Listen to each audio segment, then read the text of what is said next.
business relationship managers globally, we always have this curiosity and inquisitiveness, and that makes us really step this game moving forward. With all this AI buzz coming around, as BRMs, can I thrive? And I think I've been in this space for close to 11 years now, and I'm telling you, this is the best part of being a BRM today. So I'm going to talk about an important segment, which is very important as BRMs around experience management. We all have known about business relationship management maturity model of order taker, service provider, trusted advisor, strategic partner. We had a great demo with Ramsey talking about this whole model of maturity and other stuff, which is great. But we are changing gears and we are seeing stakeholders are expecting a lot more value from BRM. So I'm going to talk about a focus on XLA. You've heard about SLA, service level agreements. XLA stands for experience level agreements. So going forward, your business partners are not just going to talk about deliverables, right? That's done and dusted, right? Everybody does that in terms of delivery capability and making sure that you're delivering value. But we have to go beyond just the deliverables. So I'm going to focus about experience management. So it's a compelling value proposition for business partners. Put it on the chat. How many of you today are measuring service levels? Okay, let's talk about how many of you are measuring today service levels in your engagements, right? For example, ticket resolutions to availability and areas that we are talking about in terms of timelines, right? Availability, capacity, continuity, or service delivery, ticket resolutions and stuff like that. You are having SLAs. Um, but how many of you have started measuring experience management, like sentiment analysis?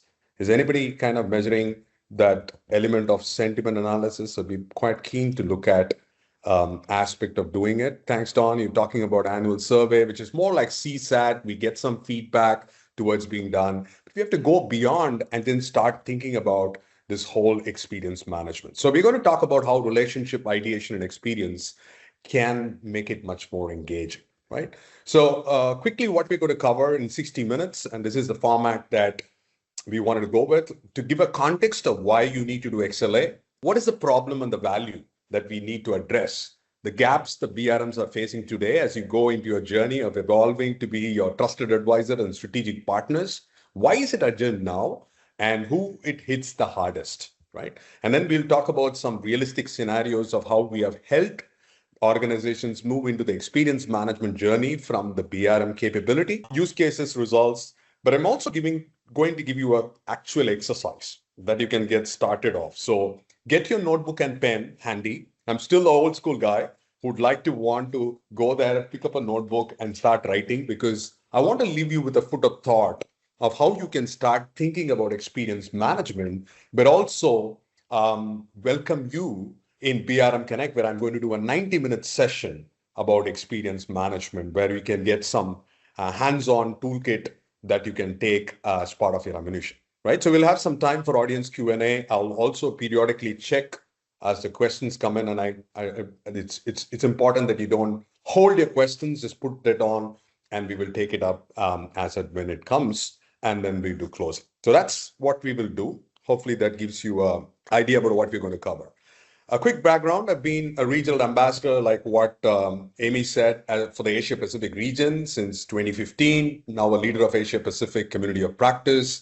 I've been associated with the BRM Institute for 11 years, so it's been quite a great relationship, like a partnership that we are doing it in terms of consulting, coaching, training for 11 years.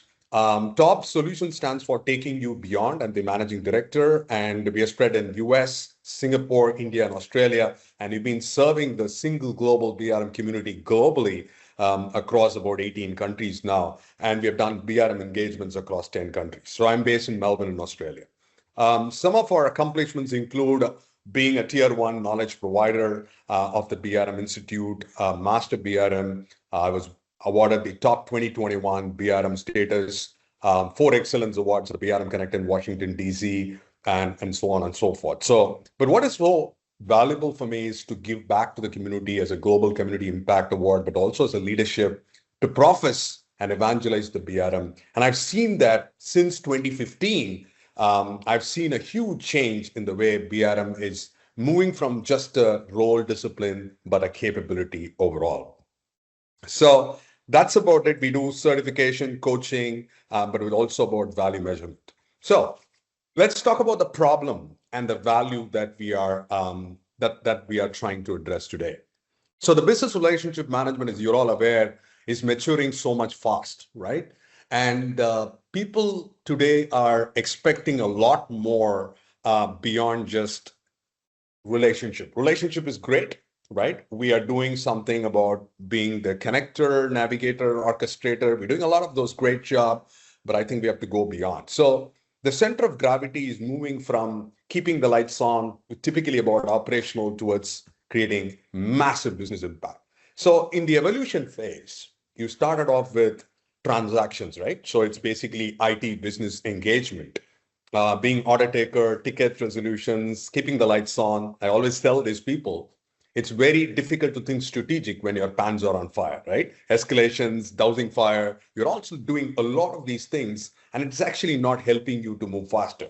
So that's most of the first level of transactions. And I think most of your organizations have evolved from just being an order taker to moving into that level of strategic partnering, right? So where you're demand shaping, you are trying to orchestrate the whole value chain, ensuring that you're sitting between the business partner as well as the provider organization, but trying to evolve from a demand supply maturity perspective as well. And it's a continuous evolution, right? The demands are so high that you have to raise your bar to become more strategic in nature.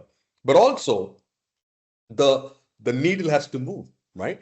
The value and impact is going to be one of the most important critical elements. And I've seen some of those BRM roles also becoming redundant because the question starts being asked, what's the value that the BRM is going to build to the table? And we have been facing these questions, as you know, as I've coached, consulted organizations globally. What's the value perspective that we are bringing to the table? Why do we need to have BRMs at the place? So we need to start thinking about how are we contributing towards the outcomes with focus. So I'm hoping that most of you in the journey have evolved from being in strategic partnering to value realization, right? And I hope that is a continuous journey and continuous improvement. Now, there are three pressures that are making this agenda if you want to drive towards a value dimension. The first one is we no longer focus on outputs today. What happens with AI? There's a huge amount of productivity increase, jumpstart, that you don't need to have so many people working in an organization. So CIOs and CTOs are asking to demonstrate business outcomes, clear mandate outcomes. What's the value that the BRM is bringing to the table? And if it's not justifiable for me, I don't need to have headcounts. So constantly asking this question, how are we adding value? How are we staying relevant? How are we improving the overall business value, right? It's all about business value that we are talking about. And we know with AI coming into picture and a lot of conversation that we are doing it because we do a lot more in the holistic IT landscape in terms of digital transformation, upskilling people, and capability building. The AI is reshaping the whole demand. Because if you look at your portfolio today, if you look at your projects and programs that you've run through, you have a lot more things that are available for you to do demand shaping today, right? So we have to shift the gears to be able to accelerate from idea to business case and driving it. But the third part is very important. Today, the legacy reporting of what your transaction surveys, your reporting model of maturity is no longer relevant. It has to go and start talking about the experience index, right? Maya Angelou talks about a very important part of this. People will forget what you said, people will forget what you did, but people will never forget how you made them feel. So today, business partners are looking at a fantastic, brilliant experience from the beginning till the end. And that's a very important part of it. So every touch point of interaction with your business partners is going to change the whole dimensions. It's not just about you. Everybody in the value chain, from your delivery teams to your support teams to your operations teams to project managers, everybody have to resonate with that wow experience, right? And that's the whole element. And many times as BRMs, we do the rational expectations. Okay, this project has to be delivered on time within the budget and other stuff. It's great. Obviously, we do pull a lot of strings to manage this happen. But we have to start thinking about the emotional expectations. While rational expectations do get addressed 100% because it's objective, it's measurable, there's a level of subjectivity in terms of expectation and emotional expectations. And that's where the aspect of emotional expectations is directly proportional to experience. So the world is going to be talking about experience. And that experience has to be integrated with every stakeholder you're going to talk about beyond objective metrics. So I want to talk about 4 pillars because I want to set that context of when you talk about value, there are 4 pillars that you as a BRM should be focusing. Number one, the relationship that you are building, that's the trust and the ideation part, because we have to start focusing on demand shaping. What business value that we can generate with IT and your departments and functions and get visible payoffs, right? So obviously we are centerpiece is relationship. We are trusted BRMs, we build that, we earn a seat at the table, which is great. But we also have to think about with the art of possibilities with AI and BRM, there's so much we can do, right? We can harvest data. We can look at our transcripts of conversations that we are having in. We can integrate all our reporting part and build our own large language learning models. And you can actually build a repository for your aspects like in Claude with the kind of projects that you can design. You can start looking at what other demand shaping conversations can give us an opportunity to go beyond what is being currently being delivered. So your ideation is possible today with technology, right? Are you leveraging technology well enough to look at where are we significantly improving our productivity, but also trying to ask the right questions? When we start off only in India, but then we started thinking about how do we grow global. Today, we work in about 18 countries. And I think the systems and process in place, but we also build world-class relationships. But then we also leverage AI and machine learning and technology for us to leverage globally, right? So technology is great, but the human element cannot be left over in just a way. So that's a part of integral part of how we do it. But then the second 2 pillars are something that we have to significantly look into it. What is the value that you created yesterday? What is the value that you're creating today? And what is the value that you're going to create tomorrow, right? The value keeps on changing over a period of time. And that's a very important part. And are you leveraging AI to the fullest extent to deliver maximum value? And we are going to do also a scenario or a game when you are in BRM Connect about AI and human element. So obviously, one end is you have gone through all these fundamentals, BRM, CBRM, and you will eventually become an MBRM, which is great, right? But talk about the real life example. Your certification is just that starting point, but you need to have coaching and mentoring to do how we can build that really well for you. So you have to start asking this, what does IT do? In the earlier days, we talked about conversations from ticket to request to look at our capability, tools, constraints, cost and timeline. But we have to change that gear to what value are we co-creating? Because in service management also, we talk about the concept of co-creation of value, right? How are we co-creating value in the manner that will deliver outstanding results, right? And that's based on outcomes. And the value here is with your business partner and the BRM, how are we co-creating that experience management, right? That experience that they feel, oh, I need the BRM because they are my right hand. Without them, I cannot be fully able to deliver value. So that's the kind of the conversations you have to create. So starting to, whether you start with your relationship strategy on a page, looking at a business capability model, what you have to think about is these are all tools, but you have to start resonating with the ideology and expectation of your business partner to see how we can do this together. And each and every business partner's needs, aspirations, maturity is very different. Depending on the demand and supply, it's very different. So you really need to be intertwined to start thinking about things. And I use this example between your boyfriend, girlfriend, spouses. You know what the person is going to think because you know they are ideology, their philosophy, their principles, their values. And it's a similar manner that you have to work with your business partner, right? So you really need to know what can be evolved when you actually work as a team together. So we all start measuring, but I want to ask you, what kind of measurements are you using? So put it on the chat window. I want to look at what are your key metrics that you are measuring today as part of your BRMs, because that's something that I want to really understand of what is your BRMs measuring. So are you just measuring your relationship maturity model? Are you measuring your turnaround time? So I would love to put that on the chat as we go through it, because what's happening is that your traditional reporting is no longer relevant. And it's probably, when we talk about value realization, it becomes very difficult to augment what does it mean and how do we work through it. So the first and foremost thing that we have to understand, your SLAs do not tell the value story.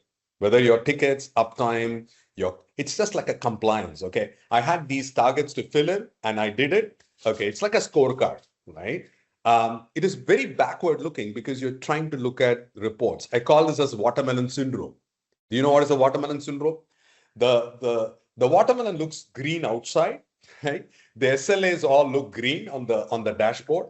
The moment I open the watermelon, it's bleeding red, right? The customer is simply bleeding or the business partner is bleeding because you measure metrics which is favoring IT or your respective functions, but does not really resonate with the business partner experience, right? One of the business partner we were working said, well, I like the way that they delivered, but they were not proactive. They did not identify and flag risks. So you need to start thinking about, you could have delivered everything that they asked in terms of project deliverables timelines, but they didn't feel that it was well enough because you are not proactive. And this is something that is not captured. Even your relationship strategy on a page does not capture everything because these are nuances to understand your personas and see how it all works to it. So that's why you have to now start thinking about from SLA to what we call as XLA, experience level agreements. So XLAs gives BRM a way to report value to the business they already understands. It's based on experience, sentiment, and outcome. A very simplified way of sentiment is your water cooler conversations. Not everything is recorded in a survey. I was actually talking to one of the business leader, and he was there in a board meeting, and he was just saying that, Suresh, I want you to come there and look at the QBR. And I said, well, it's a quarterly business review and it's a board meeting. I don't want to be present. No. Taub Solutions is a strategic partner of us. We want you to be part of it. So I was sitting on the corner of the boardroom, and the business leader called the IT director, CIO, to come and present the data. And he said, we had 99.99% of SLA met in the last month. We sent the transaction survey, customer satisfaction survey. They had something called as Net Promoter Score. They said out of 1,000 surveys sent, 600 have got a Net Promoter Score of 9 out of 10, right? So everybody gives a thunderous applause. And 15 minutes into the conversation, the CEO steps in and says, sorry, folks, we have a bad news. We lost 11% customers last quarter. There's a pin drop silence, right? At one end, CIO, the IT director comes and says some big flashy numbers that gives a thunderous applause. And he takes a pause, and the CEO turned out to me and said, Suresh, do you have any cross questions, like a cross-examining the IT director? I said, I don't have a question, but just a thought. What happened out of the 1,000 surveys sent? 600 have got positive response of 9 out of 10 and the Net Promoter Score. What happened to remaining 400? And the IT director said, probably they're all happy they didn't fill in. But I said, that's highly misleading, because if you don't have a data, doesn't mean that they think that you do a great job. They probably have lost hope that they did not fill it. So your data could be highly misleading because it doesn't tell you the true picture. And that's why some of those offline conversations, water cooler conversations, will tell you much more about the story that does not get eventually captured. I hope that makes sense. So move away from SLAs to XLAs. So experience, outcomes, which is co-owned by BRM and the business, which is business partner. You really need to work together and understand what resonates more. For some people, it is cost reduction. For some people, it is productivity. For some people, it is what's the value driver, right? For some people, it is compliance. For some people, it is ease of doing work. For example, I was in Amsterdam 4 weeks before. I was speaking about customer experience management at the XLA Live conference in Amsterdam. And the first question was in the digital workplace, ease of doing work. How easy is it to interact with Microsoft 365 or to a Zoom or Teams meeting, right? How easy is it to communicate and do some of those things? And how much productivity loss happens if systems go down or application crashes? So some of these things are very important to understand what's your experience measurement look like. So XLA is one tool in the BRM belt. Okay. So it's important that you take that because it might change the whole perception of how you look at beyond your objective data. So what are some of the metrics? And this is something that I want you to start thinking about if you're not measuring today. The first one is about your stakeholder experience score, not the maturity score. I know you all measure your maturity score, whether it's in a spreadsheet or in a tool. I'm okay with that. But I wanted to start thinking about your experience score. How has this been experience for your business partner, right? It could be every quarter. How easy is it to engage with business relationship managers with your BRM program, BRM function? How is the engagement ease? Is it easy to get an operational BRM, a strategic BRM, a tactical BRM? How easy is it that we are able to do this together? Engagement with the BRM. Are you focusing on daily reporting? Are you be able to do face-to-face conversation? So different modalities of working. Remember the RSOP that we all talk about. How easy is it to do work with IT and BRMs and the rest of the functions? What is the perceived value? This is a very important part. The business partner's own rating of value delivered versus value promised. We are not talking about projects delivered versus project promised. Value lies on the eye of the beholder. Value for one business stakeholder is not the same towards another stakeholder. So we need to start thinking about what's the perceived value that comes to this particular table. Time to value.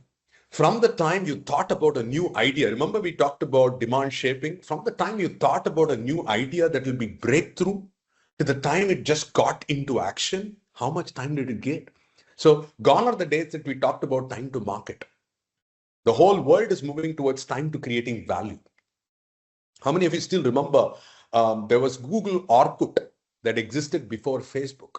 But Facebook became popular later because it's all about value, right? It's not about who is going to the market faster. So you might have breathtaking, great ideas, but the person who's bringing that particular idea to fruition and getting results matters a lot. So you need to start thinking about time to value.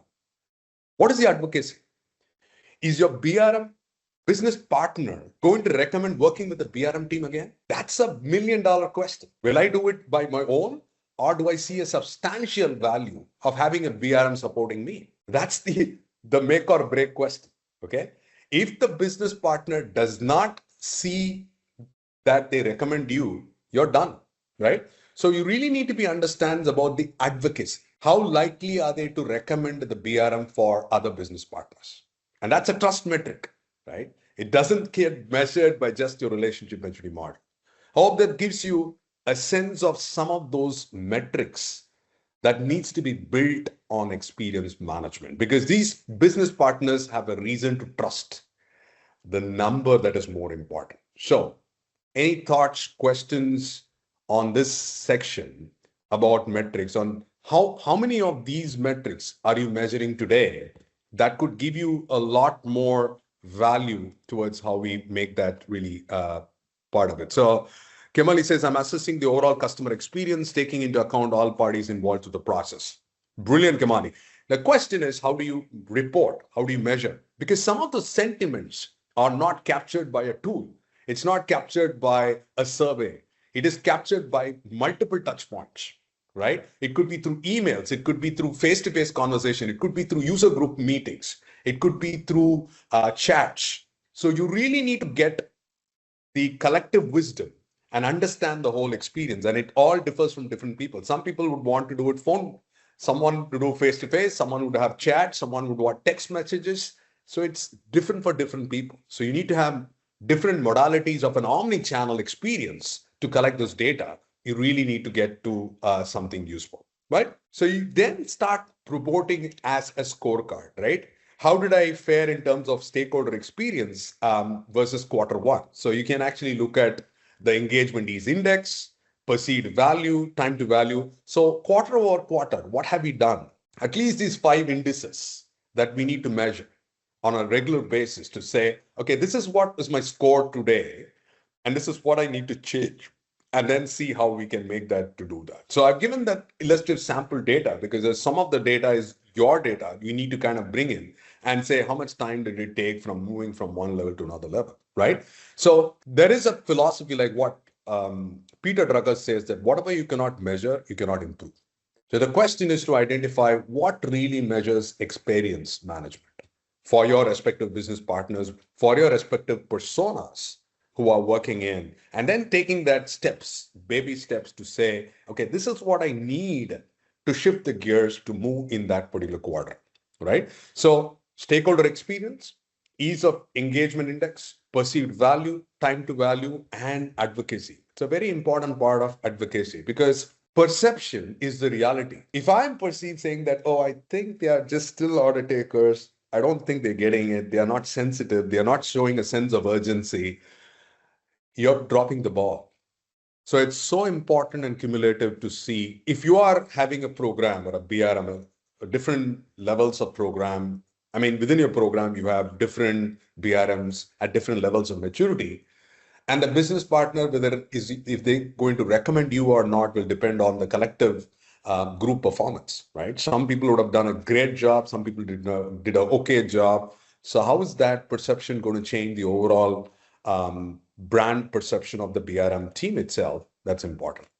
So I also looked at composite score, right? Across, this is something that we looked at for divisions within banking and financial services. We saw that it's looking at retail banking, technology operations, finance. We clearly looked at finance as an outlying market because we said that the reason why this came was it was a very cumbersome claim reimbursement process. How many of you have seen in your organizations the claim reimbursement process is very bureaucratic? You need to fill forms, put data and submit forms. It takes a lot more time. So the business partner had a very bad experience because the finance team was not bringing in apps that is ready to scan and much more easier for people to upload the files and so that they are able to get the results.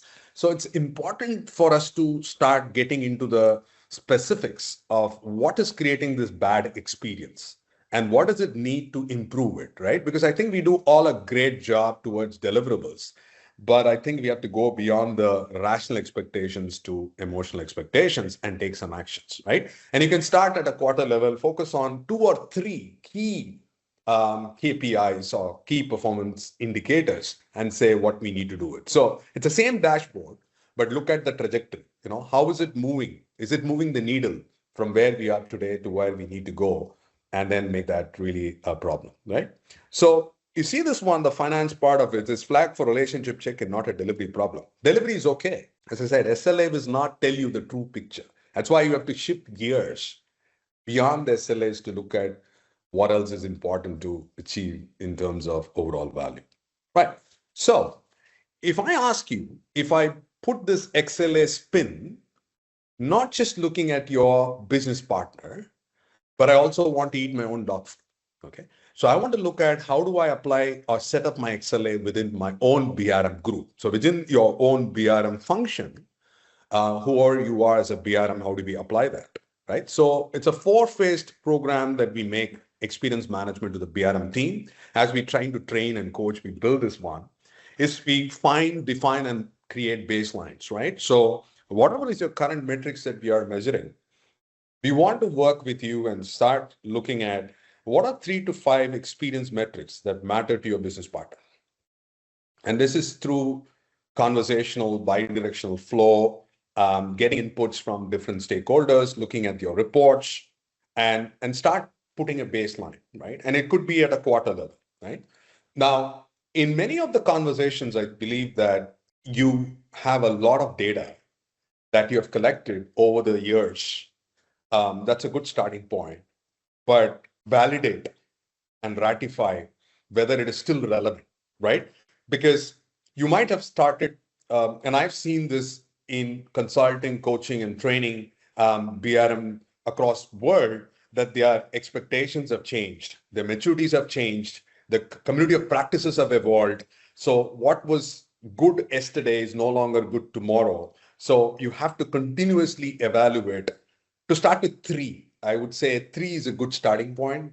Five is even a lot difficult. So I always say start small, be iterative, right?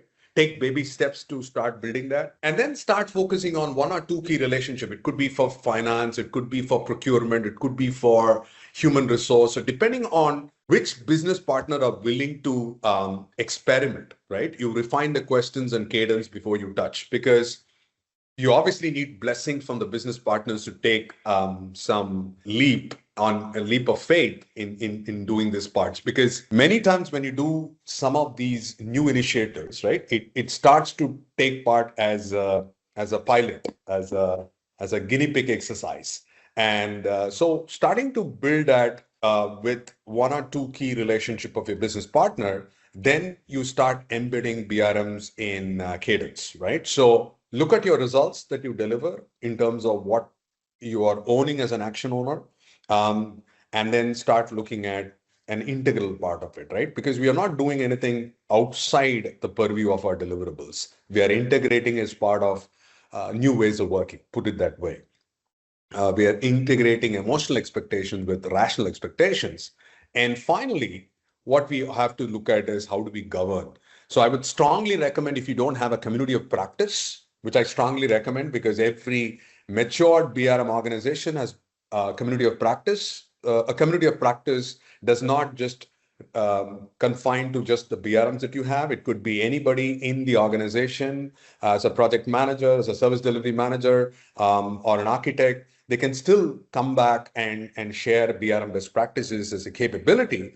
And then you have the COP owners to look at how each one of them in their respective roles are looking at building that BRM capability, right? And practice it across your entire portfolio. So it's a great exercise that we do with the BRMs. We are currently doing it with a couple of government agencies in the United States. We have seen a great result so far. They're extremely happy about the way that we have built in the experience management along with BRM, which I will also share in my BRM Connect session in Denver, Colorado. But it's something that you have to first start with your own group as a BRM before you start testing it with your business partner, because then it becomes a level playing field. You can apply some of the lessons learned and then start leveraging that to the larger segment. Okay. Any questions on standing up your XLA in your BRM group? Okay. So question from Deborah: how would you define time to value when in a government organizations where planning and procurement takes years? I'm going to just answer this. Takes years due to administrative challenges outside IT control, or would you keep it and work to influence change? Deborah, that's a great question, and I feel the pain. I've been in a lot of government initiatives that has not really worked in the past. So I always believe in these rules. Okay, the greatest golden rule is bucket one, bucket two, bucket three. Bucket one, things which are under your control. Bucket two, things which is under your influence. Bucket three, things which are neither under my control nor under my influence. So the way I would do it is that you should do your best work. You should see what you can control and influence. So I don't want to spend my energy fighting a huge battle, because things which is under my control, I will put that. You also have to become an evangelist.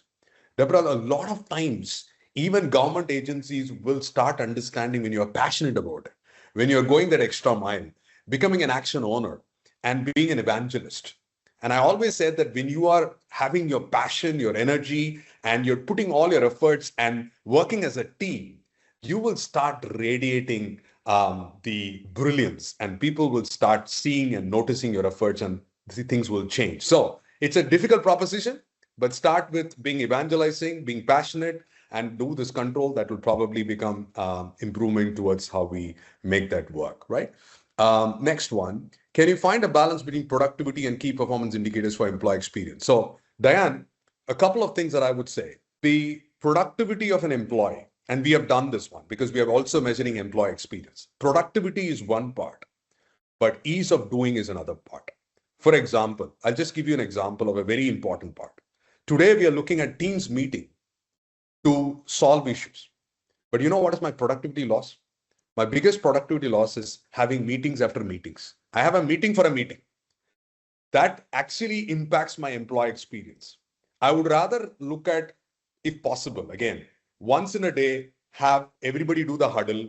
I'm going to minimize the number of meetings. For one of a business partner, we have one day called in on Friday. There is no meetings at all. What we decided was it's killing productivity, having meetings after meetings. Now, the Fridays are called quiet days. There's no meetings.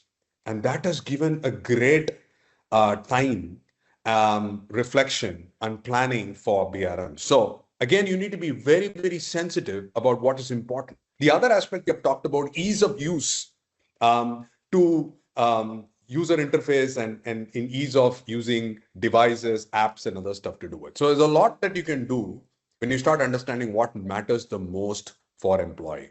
So again, there is a balance, but it's important to understand both sides of the spectrum and see how you can improvise that. Hopefully that gives you an example of doing that. Okay, Jeff, what are key obstacles in implementing XLAs within a less mature organizations? How do you do that acceptable? So excellent question, Jeff. Now, the first and foremost thing is that awareness is so important. That's why globally I go around the world speaking about why XLA is important. So we are happy to support you as Taub to do a 1 hour, and this is what we are doing with our global customers. We're just going there and telling what's the value of XLA. The first one I would say, Jeff, is to create awareness, right? What the rest of the world is doing and what is all about. But to be honest, it's very, very difficult to talk about XLA when your pans are on fire, right? So I would say that it's just baby steps to do it. But I always think that when you tell the rest of the world is doing something, like people have this FOMO, fear of missing out, and then they start, jumping into the bandwagon. The way I do it, mostly I go to the customer and say, your competitor is doing something. If you're not doing it, you are going to lose the talent to someone else. And 9 out of the 10 times, they pick up those things around. But you're right, takes time and effort. And that's where I think you need evangelists. Jeff, you as a change agent, you as the BRM evangelist should go there and start influencing. And one of the reasons that you need to become your own personal brand. When I go around the world speaking in conferences globally, one of the things is that people start listening because you're a master BRM, you're doing coaching and consulting with Fortune 500 companies. So you really need to build that personal branding as well. Your evangelizing and personal branding will go a long way towards impacting that part. But I'm happy to support any of you, your organization, if they want to know about XLA and you want to have a 1 hour talk, I'm happy to talk and I will send you some details. Hopefully that gives you an experience as well. I like the part, fear of missing BRM. I love the part. Thank you so much, Jeff, for adding that dimension because it's so important that we focus on making that work. Perfect. So keep the questions coming. Great. I love the interaction to do it part and make this one. So the BRM leads the cadence. So you as a BRM have a responsibility to the cadence, but the business partner is co-scoring it. And be honest, right? Call a spade a spade. You have to really think about if you are in deep shit, you're in deep shit, right? But then we start thinking about how do we elevate ourselves to move up the value chain, okay? Okay, so question. Now I'm going to give you a practical scenario for you to take away so that you can take some action today as part of it.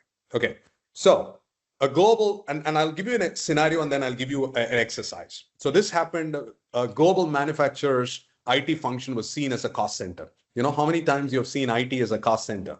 The business units bypass IT, trust was low. How many of you heard about the word called shadow IT? Right? They don't trust. It takes far too much time. They just jump into the bandwagon and buy a product and service like a software as a service and do that. So what we did was we obviously trained people on BRMs, rebuilt relationships, run structured ideation sessions, reframed request. We put that whole elevation part of it. But we also did something on XLA. We looked at your current ways of working. We included the experience metrics. Remember the 3 to 5 KPIs that you want to talk about beyond your rational expectation to sentiment, and look at delivery of value. And then start measuring outcomes, right? So we entered the planning conversation much earlier, right? Moving up the value chain, getting involved earlier in the life cycle, right? Funding initiatives, and finally showing BRM's business proof, right? Now, I want to give you this example, and I want you to take this as your takeaway for today.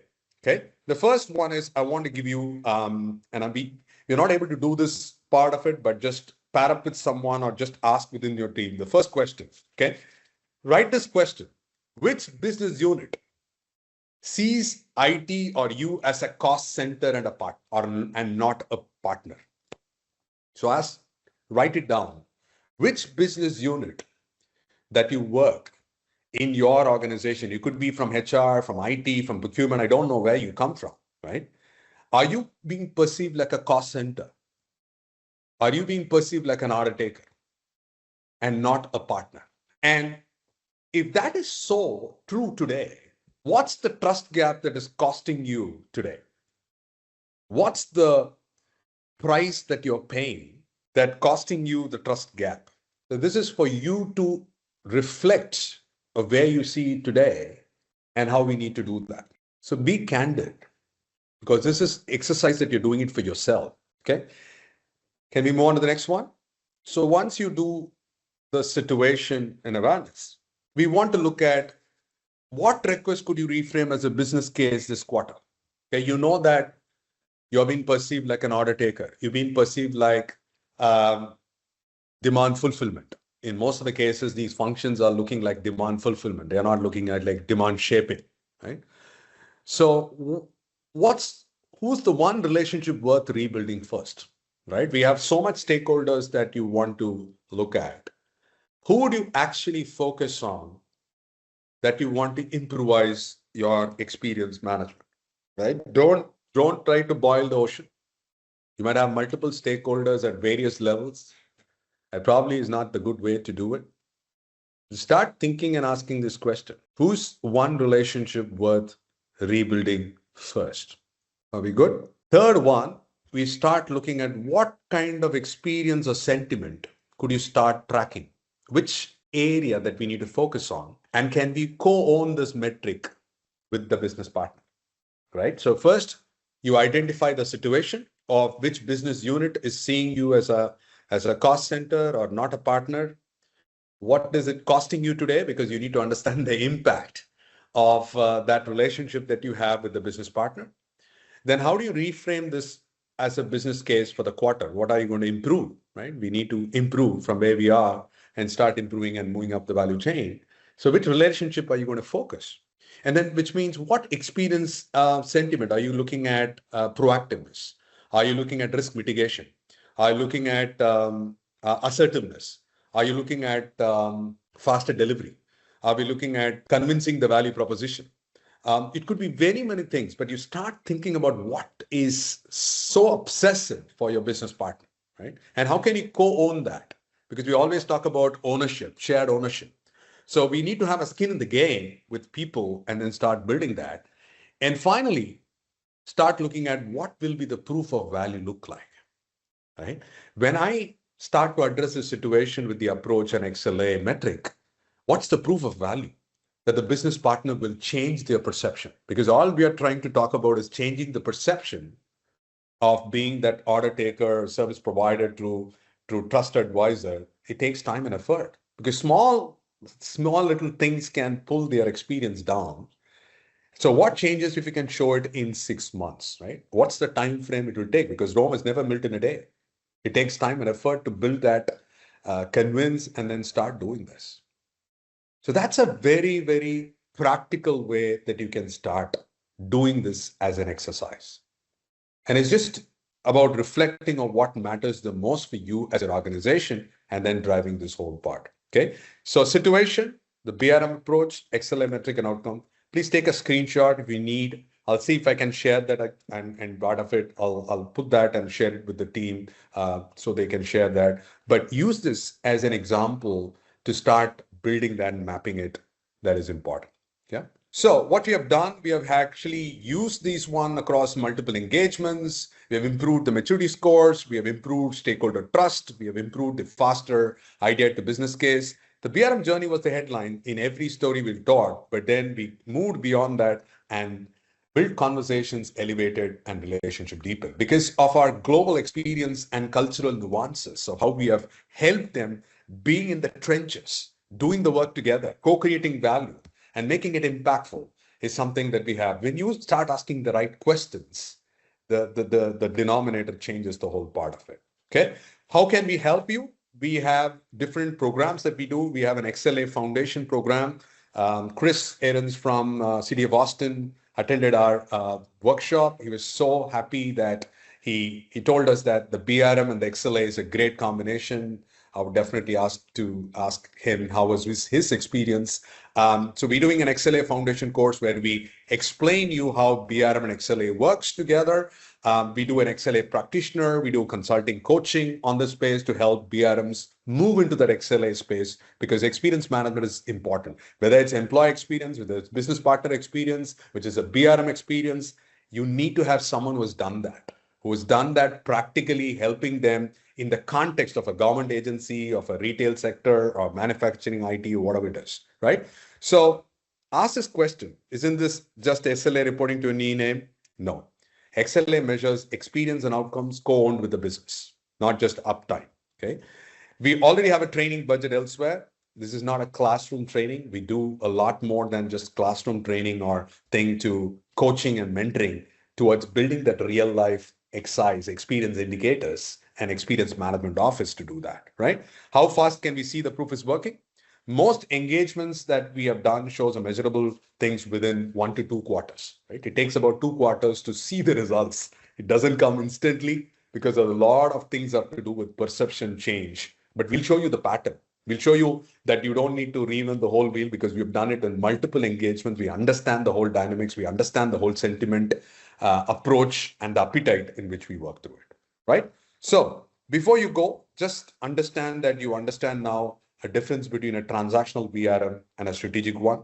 You can explain the ideation conversion from what does IT do to what value do we create. That you can explain why an SLA alone doesn't prove business value. That you can describe an XLA measures that an SLA doesn't. Identify one relationship in an organization where you can start approaching this because the proof is in the pudding, right? You can have some great ideas. You can look at with a lot of presentations, but what do you do as part of taking action is so important is in how we will move up the value chain. So do you have any questions on this particular part about what we covered today? I mean, it's a lot difficult to do it in a 1 hour, but I hope I've convinced you that you need to focus on just not about relationship maturity models, but about experience management that will change the whole dimension of how you see this overall in achieving that outcomes. So if you want to do more and you want to be interested to do more, I would love to see you in Denver, Colorado, where I'm doing a 90-minute hands-on workshop based on some of these aspects, what I call as the experience economy of the BRM, why every interaction is a transaction of trust, because I think that it's a far more important capability for BRMs to influence outcomes and deepen trust in the way we work, right? So you will work with real case scenarios, experience touch points, moments to build or break trust and see it work. With that, this is my LinkedIn profile. Keep connecting with me. If you have any questions, I'll be more than happy to answer any questions, support. I hope you have a few minutes, 6 minutes there out there for answering any questions. I'll be happy to open up and see if that was interesting for you and you can change your business partners' expectations with experience management. Remember, I want to leave you with this thought that people will forget what you said, people will forget what you did, but people will never forget how you made them feel. So as BRMs, we need to make them feel that we are unstoppable, right? They cannot exist without BRMs. Let's put that away. It's so important that you take charge in doing that. So any questions, I'm going to look at the screen and see if you have any questions. I'll love to think because it's an interesting and passionate one that I have. And it's something which I always believe that you should do what is needed to be done to finally achieve outstanding value. And something which I would say is that you know your business partners more than anybody else. So don't be reticent. Just voice every opinion. Collect all those things. Spend more time with your business partner, and make every transactions really valuable. Because with your knowledge, experience, and expertise, go a lot more valuable in the way that you can apply it. But you have to take that daily action, own it, and then inspire the BRM as well as the business partner. A lot of people say that, well, I don't have that seat in the table. I don't have that. I said, you have to elevate yourself. You have to step up your game much more bigger than what you play today.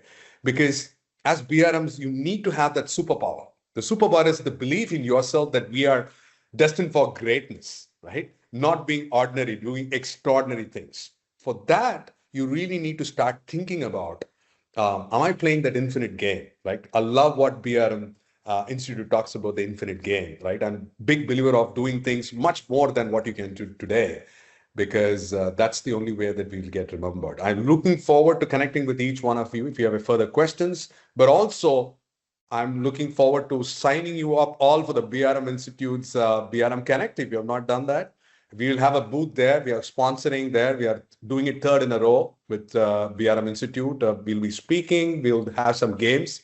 So I'm looking forward to having more conversations. Thank you, Robert. Thank you, Jeff. Thank you, Keith, for all your time. And thank you, everyone, for your patient thing. And I hope things to do a lot more in that part. So really grateful for the BRM Institute for giving us an opportunity to partner, and let's do magic. Thank you, everyone.